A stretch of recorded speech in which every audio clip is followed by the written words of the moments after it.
Hi, welcome to an episode of Super Tokens, unlike any other that you've seen. This is the first ever Super Tokens Show and Tell edition on YouTube. Not streaming on Twitch tonight because I can't be live with you. I'm sorry.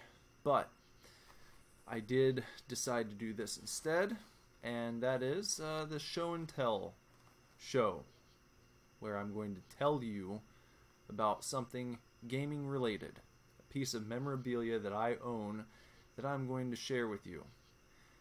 You did show and tell when you were in school. That's what we're going to do here. We're going to have a good time, and I'm not going to take too much of your time, but I am going to talk to you a little bit about something that I just actually received in the mail today, and that is the vinyl soundtrack of this game. If you're not familiar with this game, it is Castlevania on the NES console.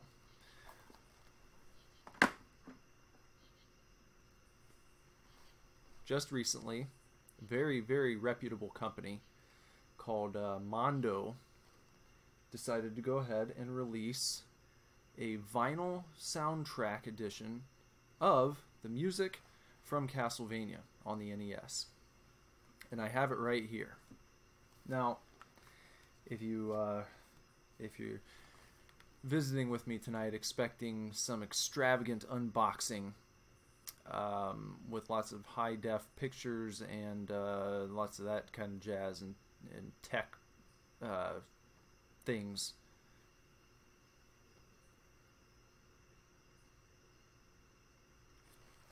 so this is not about the technical side of broadcasting on the internet. This is like you just hanging out with me, and I'm just going to tell you about something cool that I got. That's what this is. That's all. Anywho, Mondo has just released this right here. It is beautiful. It is a beautiful piece of art in and of itself. It is the Castlevania original video game soundtrack on vinyl. And this was actually released in at least 2 different variations that I know of. Now, some people were lucky enough to get the black and the gray with black and white splatter on the vinyl. I received in the mail the standard black vinyl record. As you can see, it's still got pretty cool art on it there. The art on the... yeah, you can actually see me in the... I'm bouncing back at you. Well, at least you know I'm not a vampire. But I like the artwork on it. It's neat. It reminds me a little bit of the Hellsing anime, if you're familiar with that. Pretty cool. Anywho, yeah, you can check this out. Unfortunately, it seems to be out of stock on Amazon right now. You can check back. It looks like last I checked there were 2 available to order. I can't guarantee that that'll still be the case when this goes up. But if this is something that you would like to pick up yourself, there were at least 2 available. They were just not in stock yet. They were going to be getting them in, and then they would ship out to you, I guess, whenever Amazon got them back. And as far as ordering them directly from Mondo, on the Mondo website, I didn't even see a place to do that anymore. So you might be out of luck if you missed out on this. For the moment, anyway. Or you could probably check on eBay. Maybe you'll see some pop up on Amazon. Oh, I don't know. Sometime. Anyway, though you can't get this right now, you should check out mondotees.com because they do have some other really cool things available. Lots of cool artwork on their various products that they have available for you to purchase from them. And yeah, go to mondotees.com, check out Twitter. They are at Mondo News on Twitter. On Instagram, Mondo Tees, and on Facebook, facebook.com/mondotees. I'd like to talk about the artwork for a sec in a little more detail because it says show and tell. So I want to show you more and tell you more about it. So you can see here, before I go into the art, I'm going to pull this off. See this guy? If you've ever ordered anything like an import compact disc from Japan especially, it seems like they like to use these. We don't have them here in the States, not usually. I don't know why.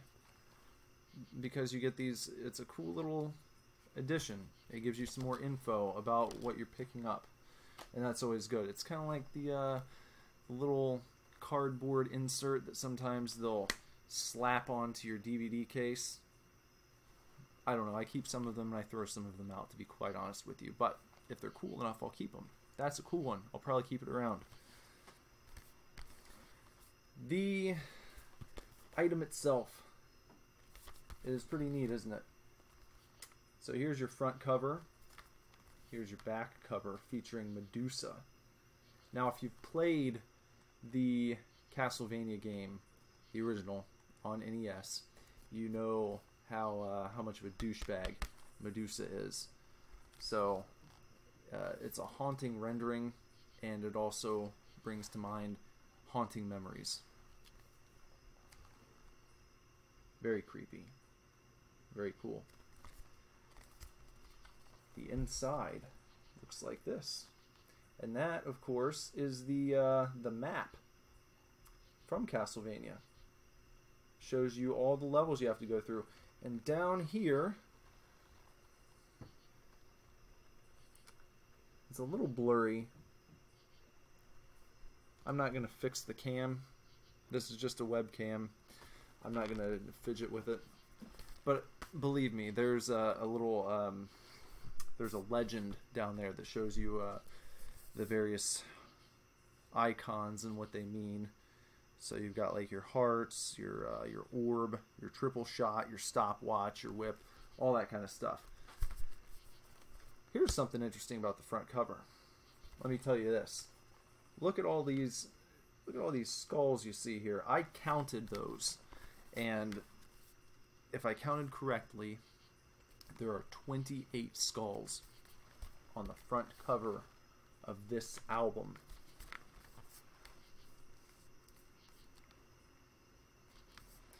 The artwork. The artwork was done wonderfully by one Becky Cloonan. You can check out her website. I will tell you that now. Her website is BeckyCloonan.net. And you can spell her name like this. Becky is spelled B-E-C-K-Y. Cloonan is C-L-O-O-N-A-N. And then .net. Becky Cloonan, one word strung together, two words strung together into one. BeckyCloonan.net. Look her up, because not only does she do awesome work here, but she is also doing work on DC's Gotham Academy. For all you comic fans, I'm gonna throw out some comic titles here. Southern Cross, Bender in the band loves Gerard Way and MCR. He actually was behind a comic book series called Killjoys. Gerard Way's Killjoys. Who did the art for that? None other than Becky Cloonan. So here she is again with a little Castlevania artwork. And also, since we're talking about vampires, Becky did some artwork for Bram Stoker's Dracula, the original text, with over 50 brand new illustrations by Ms. Cloonan for that book.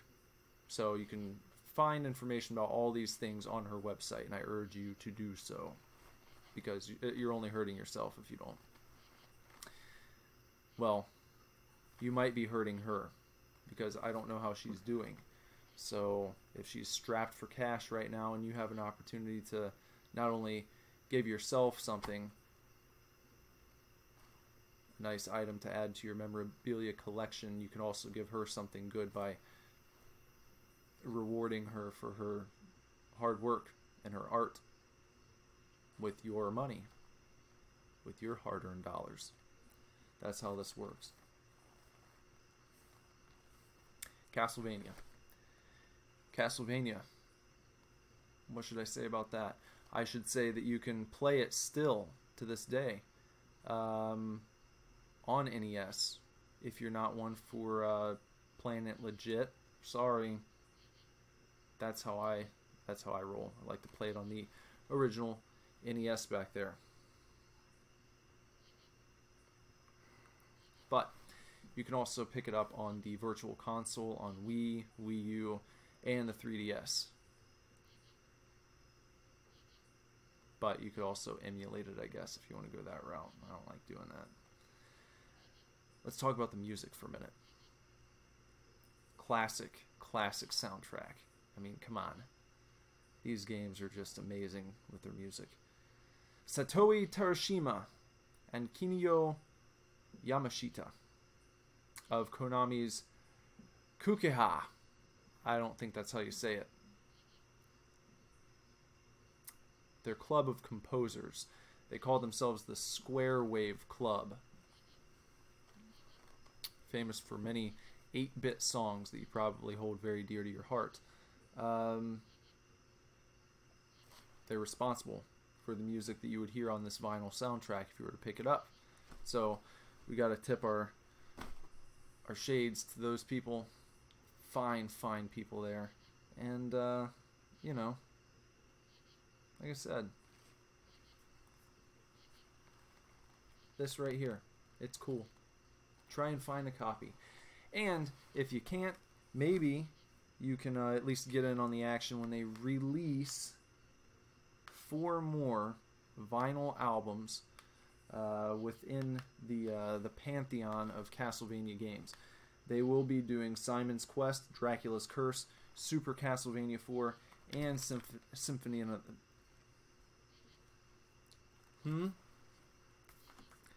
Symphony of the Night.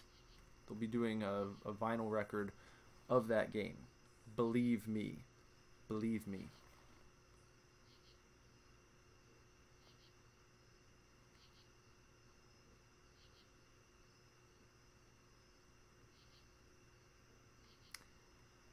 The music.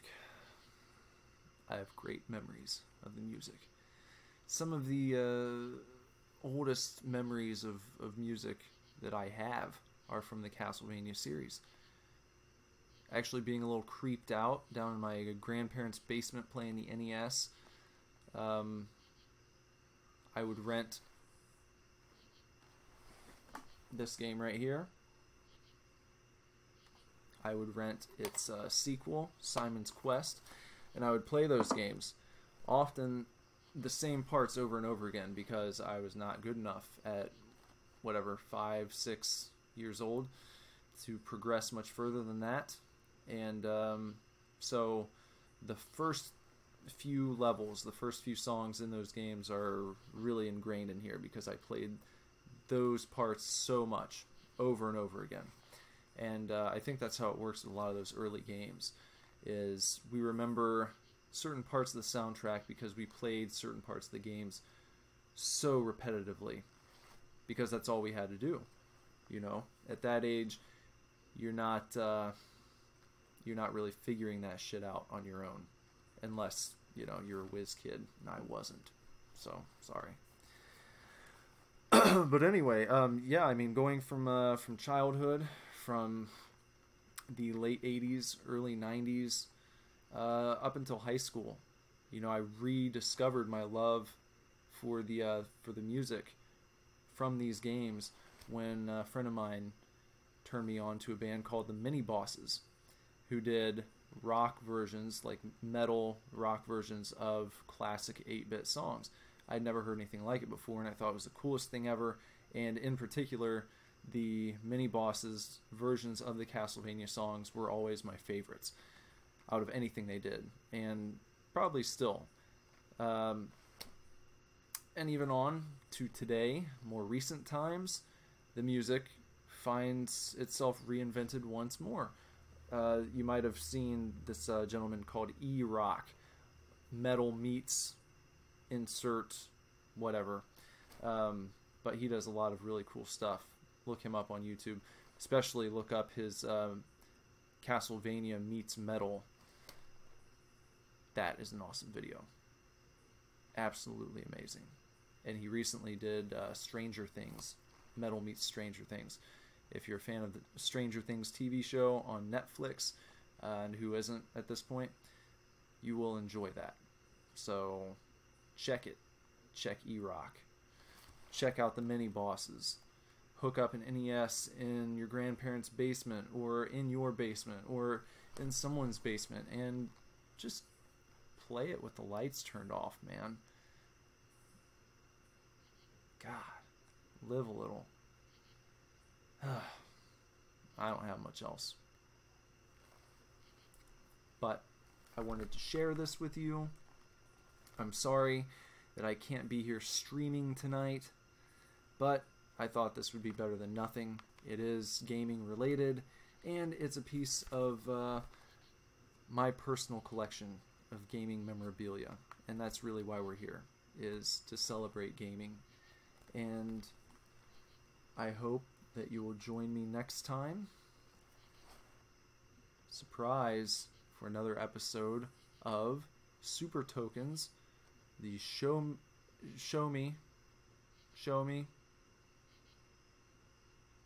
and tell, the Super Tokens Show and Tell edition. Be doing one more of these before we go back to live streaming on Twitch. So join me back here next time on YouTube, and until then, you know,